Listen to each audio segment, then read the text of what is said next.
Restivius is the host to 5 brand new North American servers. Every week they give away $10 to the top 3 active members of each server, and be sure to come chat with me if you join their Discord. The link will be in the description.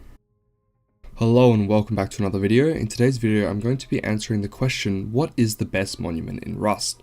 In order to answer that question, I'm going to do a detailed review on all of the monuments and tell you which ones are the best for each player. Do keep in mind that this is of course all of my opinion, however my opinion is going to be backed with stats and reasoning, and then after watching this video you can make your own informed decisions whether it includes my opinion or not.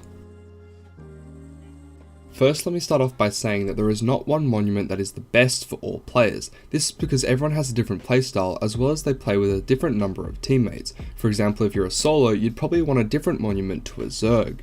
But I'm hoping by the end of this video, you will be able to identify which monument best suits yourself.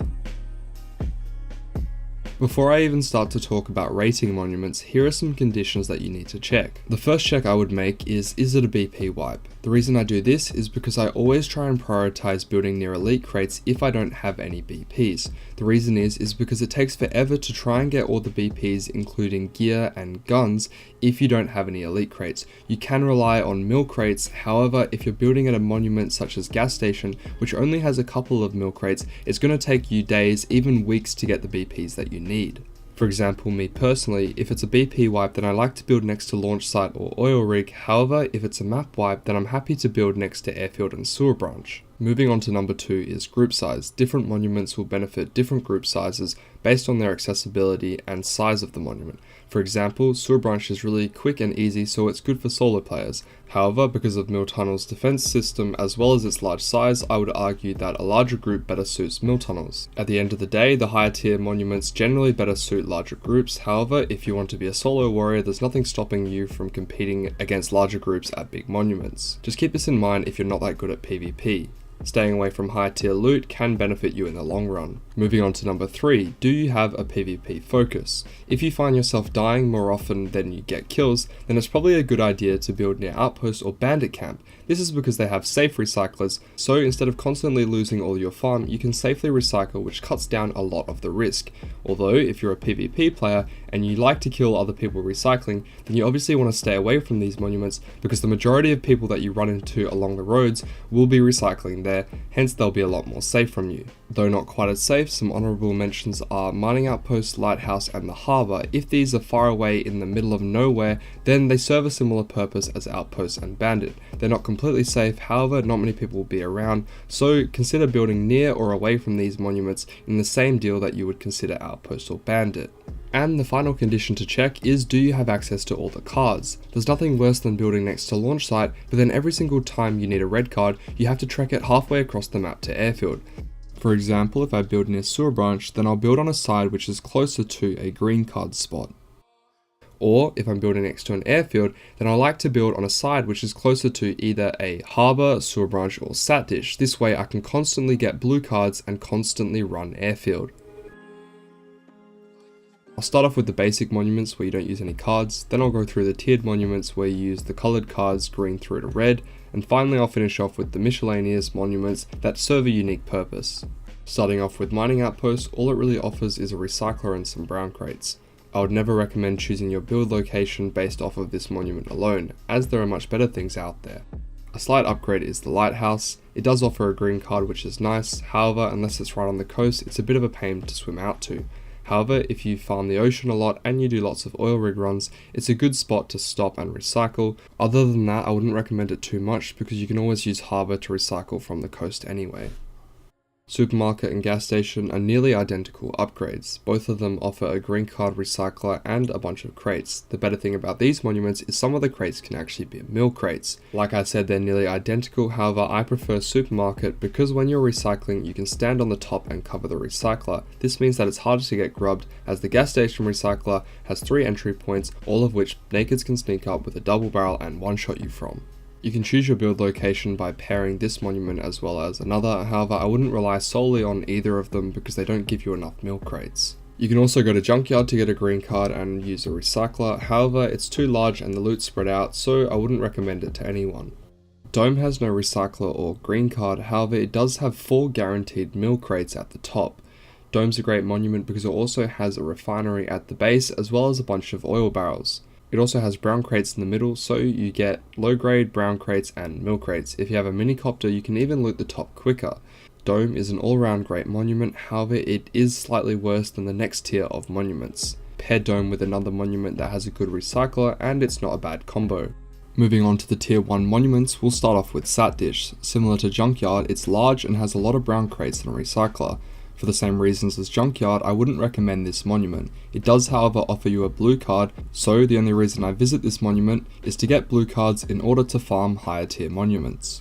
Harbour is pretty much the same. It does offer you a blue card, which is nice, but it has even less crates than Sat Dish. I'd only recommend going here to refine or recycle after a long trip out at sea. The final tier 1 monument is Sewer Branch, and this is the tier 1 monument that I absolutely recommend. The reason is because it offers so many crates and it's relatively compact. With the other tier 1 monuments, you use your green card to get a blue card and a couple of brown crates. However, with Sewer Branch, not only do you get a lot of brown crates, but you also get a bunch of mill crates as well. On top of that, there's a parkour area where you can get even more mill crates, and the monument has med crates, and we all know that getting med BP can be a bit of a pain in early BP wipe. Moving on to tier 2 monuments, we'll start out with Power Plant. This is at the bottom of the tier list for me. The reason is because although it does give you a red card, the crates are so spread out that it takes forever to loot. If a large group were to dominate the area, then they could probably loot all the crates and it's not a bad idea. It does offer 3 recyclers, which is nice, however it's not necessary for smaller groups and solo players. Overall, I wouldn't recommend this monument unless you're a large group. I rate Water Treatment slightly above Power Plant, mainly because you can get a bunch of crates without needing any cards at all. Using the manual override system gives you access to a lot of mill crates as well as brown crates, and if you have a blue card you can get even more crates and they're all nice and compact and it doesn't take much time at all. For these 2 reasons I rate it slightly above Power Plant, but not as good as the next 2. I would say that Airfield is the best tier 2 monument because it has everything you need. 2 recyclers, a refinery, a bunch of mill crates and brown crates, and the card system only takes you a minute to do as it's super easy and all the crates are compact. I rate Trainyard slightly under Airfield only because the card system takes a little bit longer to do. Other than that, it's a great monument. Moving on to the tier 3 monuments, these monuments offer the most loot, however they are almost always the most contested. Starting off with Millitary Tunnels, this is a great source of green cards, which is an underappreciated aspect of the monument. It gives you lots of crates and it even offers you elite crates without the need of cards. However, if you do bring cards, you can get a whole bunch more. The downside to this monument is that it's almost always countered because it makes so much noise when you go through the scientists. I only recommend this monument if you're a large enough group that you think you can hold it down, or if you're a solo who likes to grub other people in the darkness. Up next is Launch Site, and it's one of my favourite and most rated tier 3 monuments because of the versatility. It's one of the only tier 3 monuments where you can sneakily get elite crates without getting caught. If you're quick and you can evade Bradley, you can get up the tower, get the loot, and then dip out of one of the many exits. As a large group, it's also good because not only can you control the main loot room, but you can also take Bradley, who gives you even more loot. All around, this is a great monument because it has so many barrels and crates around the area, as well as the compact elite crates at the top of the building. As well as the fact that you can take Bradley, this monument really is for everyone. The only downside to this monument is probably Bradley, as he covers the one and only recycler quite a lot of the time. If you're going to use this monument, I highly recommend recycling elsewhere. Moving on to the oil rigs, these monuments are great because they give you a lot of loot, however like mill tunnels you'll probably need a gun in order to clear it. Another downside is that it does set off a frequency alarm, so you'll often get counted if you're on a high pop server. Although the advantage to this monument is that it does include a locked crate which gives you a lot of BPs, hence I always try and prioritize oil rigs when it's a fresh BP wipe, although overall I'd still rate it slightly worse than Launch Site but above mill tunnels. I recommend small oil rig to those who have smaller numbers and large oil rig to those who have large numbers. You can do either, however the reason I do this is because it's really inefficient trying to clear large rig as a solo player, and if you get counted it's really difficult to hold it down. That being said, if you're a large group on small oil rig, then you're wasting your time because you don't need 8 people to clear a small monument. Moving on to the niche monuments, we'll start off with Outpost. Outpost is great because it offers you 3 safe recyclers, which is extremely helpful, as well as the fact that you can buy useful items such as solar panels and jackhammers from the place, including many more. I always recommend building near this monument, however do keep in mind you're going to need other monuments in order to source your scrap. Bandit Camp is pretty much the same except with only one recycler, but it does have a gambling arena. And if you watched most of my farming videos, you'll know that you can make stonks off of this monument by selling them trout, cloth, or fertilizer. If you don't know what I'm talking about, then please go check out my other farming videos.